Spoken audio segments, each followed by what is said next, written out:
He's the, John's the secondary wheel, you know.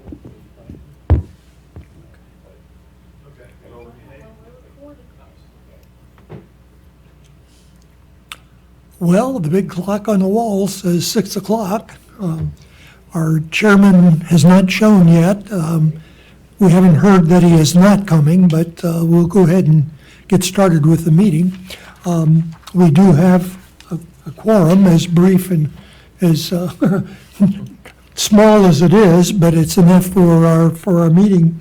So I do call the meeting to order, and the first item on the agenda is the adoption of the agenda, and I would like to change the order of the agenda to move the rezoning application ahead of the design guidelines under new business.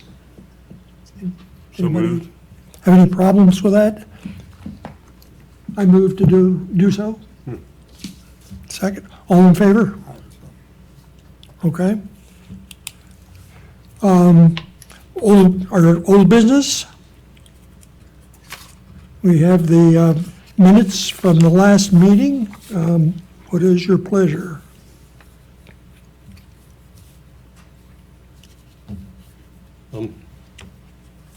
I move we accept the draft of the minutes as presented. I'll second.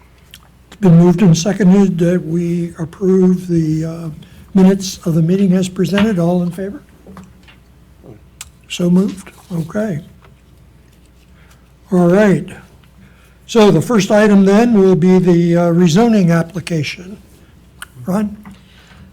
We have a rezoning tonight for property located at 527 North Avenue. And this property previously went before Planning and Zoning Commission and the City Council for a rezoning in the opposite direction.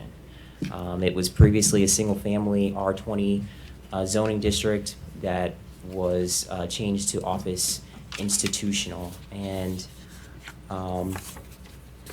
since that time, the property was and has been used solely for medical uses. Now the property is vacant. It was a doctor's office. Now it's it's just a vacant property. It resembles a house. It looks like a house. And looking at the future development map, the future development map actually lists this property as traditional neighborhood character area, which is compatible with the proposed single-family zoning. It's listed, like I said, as O&I right now. It's bounded by O&I on two sides, and it's bounded by single-family on two sides, but it faces North Avenue instead of Old Stone Road, which is, in that block of North Avenue is all residential properties. So the applicant is requesting tonight to shift down zone to single family from medical because they're having a very difficult time renting the property as is for any sort of medical uses. As we know, medical has really transitioned over to the Dallas Highway corridor. That's where we see a lot of our medical small offices and things of that nature. So it's kind of out of character for that neighborhood to begin with. And to follow the future development map, it would be best to consider that tonight, and the applicant thought it would be best as well. Okay, any questions of the staff? When was the zoning to take it to OI? That was in 2006. Okay. Well, I agree. The appearance of the neighborhood is that I don't even know if there is another office use in there right now. Mm-hmm. It appeared to be all rental units or owner occupied. And so having said that, I move that we recommend approval to the City Council for this application for rezoning. I'll second. It's been moved and seconded that we approve the rezoning. Has that been used as, was it rented previously to medical? It was, yes. I don't know when that medical use ceased existing. Okay. The applicant is here, 2 years. Okay. Mhm. So, since that time, it's been vacant. It was very, very briefly rented out as residential, but it was not something that was compliant with the zone, and they had a really hard time renting it as residential, getting garbage service and things of that nature. Well, I drove by. It's a very attractive house, I think, and certainly ought to be readily rentable, I would guess. So, okay, it's been moved and seconded. All in favor? Okay. That is approved 3-0. Next item of business are the design guidelines for historical districts. Okay, so the design guidelines for historic districts and sites, this is a document that our office, the Community Development Department, has been working on for quite a while now, a few months. And the whole basis of it and the whole purpose of it is really to establish standards and guidelines for historic properties within the city, for historic districts. We recently designated 10 sites in the city as individually listed historic sites, and we need some sort of standards for the Historic Preservation Commission in order to review those, any changes that might come about in the future to those properties if someone applies for a certificate of appropriateness. So previously the city didn't really have any standards per se for how we would address any sort of changes to them. So in order for us not to be arbitrary and capricious in the process, we wanted to try to tighten that up with real design standards. So that covers the commercial districts that are historic. The only one that is currently on a register, no matter if it's local, state, or national, is the one that we're in right now, the North Commercial District for Villa Rica. The South Commercial District is one that is to be expanded into. We don't have any, that's not currently a historic district, but it's something that the Historic Preservation Commission has already been giving certificates of appropriateness on, so that needs to be tightened up. Residential areas are to the north and to the south are proposed to be included as a district, separate districts. I guess in the coming time, the Historic Preservation Commission is just starting and embarking on that process. We have a head start with the survey that was done by West Georgia back in 2010. Some of those boundaries may or may not be changing. We just haven't had that conversation at the HPC level. But nevertheless, instead of waiting for that time period to come and then having to come back and redo the document all over again, I included for all residential and all commercial standards in the document. So we have a running head start for when we do designate a district in the future. No matter if it's commercial or residential, we'll already have standards for it. So we're at the Department of Community Development approaching the Planning Commission tonight for a recommendation so we can move on to the City Council portion of adoption, so we can finally have this adopted, so we can have real standards for the district. Ron, I didn't read these with I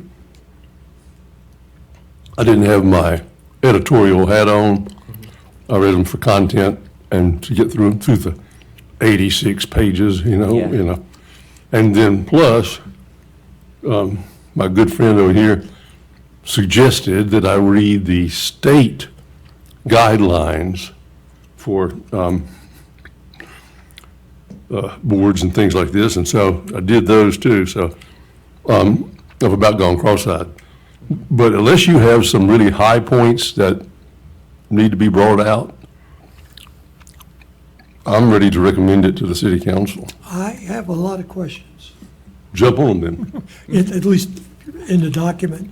For instance, on page 10, where you talk about the North District, which we're in, how on earth can you incorporate an active rail line as part of a historical document, or historical anything?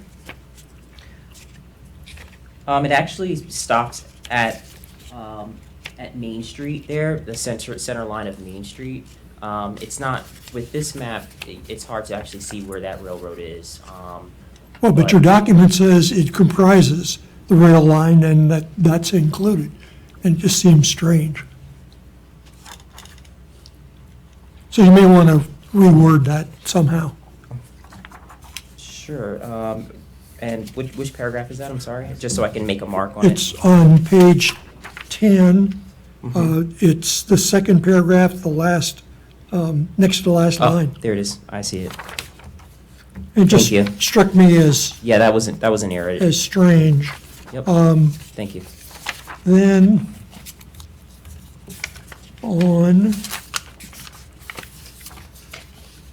page 24, There. where you talk about, in addition, the commission is authorized to, on the third bullet, you say, review the applicants for certification of appropriateness and grant or deny the same in accordance. If somebody wants to appeal that, to whom do they appeal?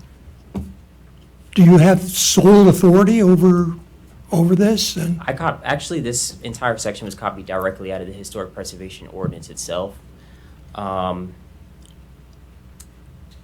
It doesn't have any provisions that I could see of that at least is in the document, because I copied it directly out for that. But I would imagine that any applicant for any land use board would be able to appeal to a higher authority, which would be the city council.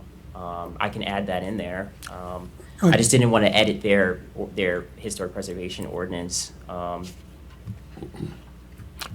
Well, and also, on that same list down on the fifth bullet, restore or preserve any historic properties acquired by the city. How can that be accomplished? What's the funding for that? Is that something that the Historical Commission has the ability to do? This is directly out of their ordinance. They do have that ability. The funding source would be from state grants. It can be from private grants. We, for example, just this month, we have a Georgia Heritage Grant that's coming up that's set up for historic preservation commissions and for for local municipalities to apply for.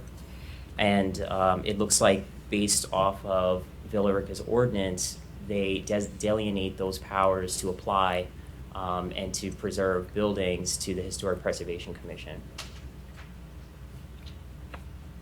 What happens if a business comes in, let's say, and there's a property on the highway over here that they want to move into, and they don't agree with doing the historical stuff? Do we deny that business? Well, in order for them to make any sort of, or get any sort of permits from the city, they would need to, our process is set up to where that's a prerequisite to get a certificate of appropriateness. So their business can move in, yes, but they cannot put up signage and make any exterior alterations and things of that nature. That has to be done at their expense? Yes.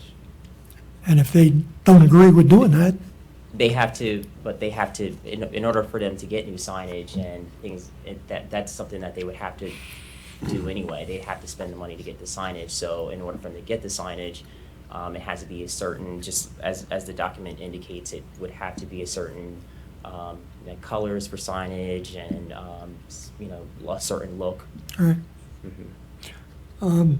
On the next page, again, it says employ persons if necessary. Do you really, does the commission have the authority to employ somebody? They do. This is, again, just straight out of their ordinance themselves for powers that are delegated from the city council. They can employ, like consultants, for example. I see that a lot, where historic preservation commissions, if they want to go on large-scale expansions of historic districts and things like that, or if they want to designate multiple properties at one time, they can hire a historic preservation consultant to do that. Again, this falls in line with some of my concerns about authorities. They're non-elected people, and they have the ability to spend money, to hire people, et cetera. Just, very concerning. Well, John, while you're mentioning that, let me just say, and this is one of the things I had seen when I read it, but I know trying to nitpick the language here is probably an exercise in frustration, but it says employ persons if necessary to carry out the responsibilities of the commission. And I think that wording is just fraught with all kind of, the commission has its responsibilities. Now, they may delegate people to take actions or delegate certain duties to them in accordance with their responsibilities, but are you really, I never, in all my years of management, I never thought you could delegate responsibility. Whoever, It's poorly worded. This is a great time that we're going over this, because this is something that we can include in the ordinance update. Our zoning ordinance is being updated, and this is a part of the zoning ordinance. So I'll make a note, and I can talk with Chris tomorrow morning, and we could see if we can come up with better wording for that item. Yeah, I think, even to say designate rather than employ. But that just struck me as strange. Okay, moving along, this page has no number, okay? And in the other sections, those pages do have numbers. So, this is the one that says applicability? yeah, Yep, applicability it's like has no number. 26 and a half. Well, yeah, right. Because there is a page 27 that follows, so, Oh, okay, I was gonna say, so I can't ask you what page number it is. no, It's the one Okay. between 26 and 27. It's probably a formatting error. okay. Thank you for catching that. Then on page 27, it says, under the applicability, it says, please see the map on page 24. Page 24 of what? It's not this document. Hold on, let's see. Page 27, you said? Well, yeah, on the real, well, I don't know what you'd call, whether it's 27 or not. It's marked 27, so it's the start of the applicability discussion. It says these design guidelines are applicable to the north. Yep, hold on one moment, I'm just gonna, there is a map actually in here, it may have been moved around, I had some changes that we made last week. It should be 29, page 29. Okay, so 29 instead of 24, Thank you. okay?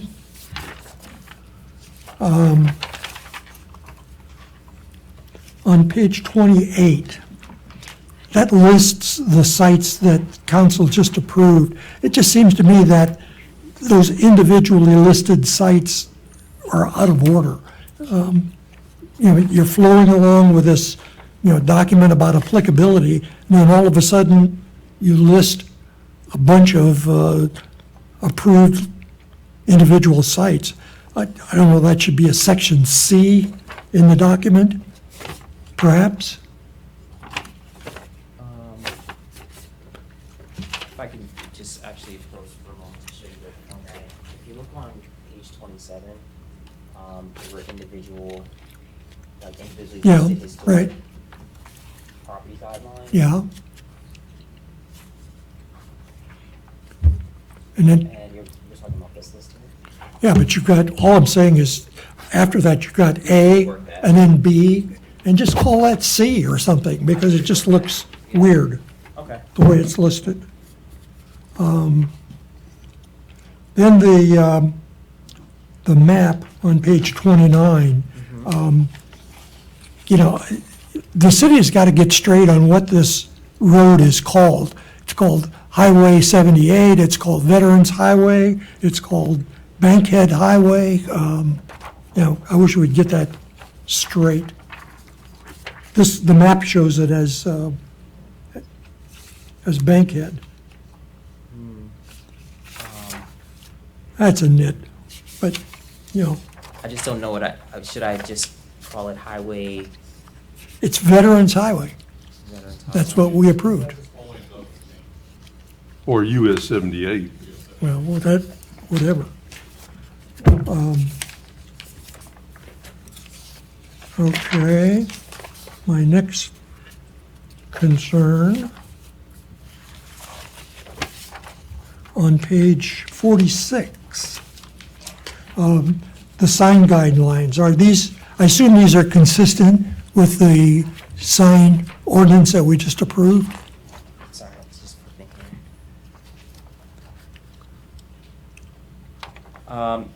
They are. They're consistent with them. I had Chris in our office, who wrote the new sign ordinance, to look everything over. Okay, Yeah. okay. I did not check those. Then on page 57, you talk about areas being considered for future historic use. Will the properties that are in those areas be grandfathered, or? Grandfather? Well, I mean, there are buildings and houses in areas that you're going to consider in the future that exist now. Do those have to come up to these standards, or are they grandfathered? Oh, no, it's actually, anytime that they apply for a permit for exterior repair of any sort that's covered in this document, or that would need a certificate of appropriateness, these standards would have to be met. But if they make no changes or don't apply for any changes, they're okay, Yep, they're okay. even though they don't meet the guidelines? That's correct. Okay. On page 66, and actually previously too, I would like to see again where you say that you want something accomplished. It ought to be, it seems to me, if possible, where you designate you should use certain kinds of stucco or certain kinds of material. It seems to me that ought to be prefaced if possible.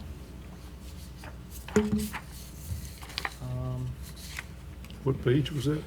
Well, I've got it noted on page 66, but it also occurred previously. But, you're talking about putting in sidewalks, and they should be preserved and maintained. But you say, new sidewalks are encouraged to use appropriate stuff. Again, if possible. They may not be available in some cases or something, but, I can put that in there. I think it inherently, being that I'm using the word encouraged, we're saying that we're encouraging that, but we're not requiring you to do that. well, I said encouraged if possible.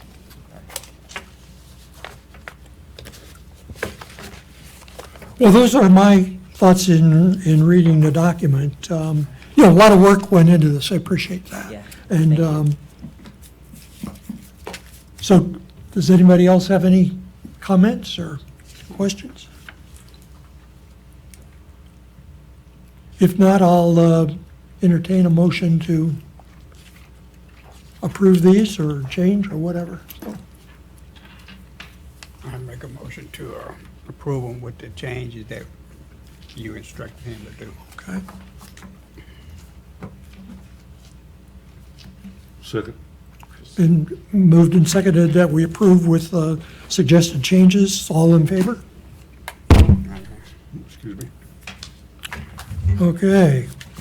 Well, thank you for that work, Ron. That's a lot of Thank you for reviewing it. work. Okay, that takes us to staff comments. Bobby's not in attendance tonight. So there's no staff comments. I don't have any staff comments. Anybody have any comments to the staff? one, we do need an open position filled, so, but that's up to the council, so. Okay, at this time, we're open for public comments. Anybody wishing to speak, please come forward and state your name and address, and there being no one, we will close public comments. I move we adjourn. I'll second. Moved and seconded that we adjourn. All in favor? 25 minutes, not too bad. It's a record. I hope Chris is, or Kurt is, okay.